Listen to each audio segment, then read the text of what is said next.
Il y a 4 ans, j'ai acheté un hortensia bleu. Voilà. Parce que j'avais le rose, le mauve qui est devenu aussi rose. Ça, je vais parler plus tard. Et malheureusement, le blanc qui est mort cette année, c'est à cause du manque d'eau. Bon, celui qui vit au Liban, il sait très bien de quoi je parle. On a à peine de l'eau. Ceux-là, ils ont échappé, hein. Ils ont échappé, ils étaient en train de mourir. Ils ont échappé, mais bon, malheureusement, le blanc, il n'a pas échappé. Il est mort. C'est pas grave, j'ai acheté déjà un deuxième, mais je ne l'ai pas encore planté. On va parler maintenant du sujet du bleu. Bien. J'ai acheté bleu, donc logiquement, le sol il est acide. Parce que pour avoir la couleur bleue, il faut que le sol soit acide. Si le sol il est calcaire, eh ben, il va devenir rose, comme le mauve qui est devenu rose. La deuxième, eh ben, voilà. J'ai acheté de la terre de bruyère, je l'ai mis tout seul dans un pot. J'ai acheté de la terre de bruyère, c'est une marque française, je ne vais pas dire la marque.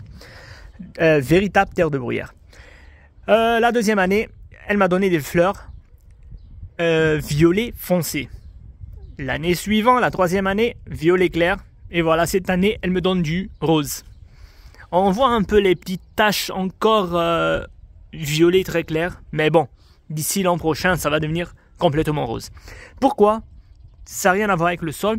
Tout simplement parce que l'eau au Liban est calcaire. Donc, si vous vivez au Liban, si vous achetez un hortensia bleu, sachez que dans quelques années, il sera obligatoirement rose. Et c'est dû au calcaire dans l'eau. Voilà.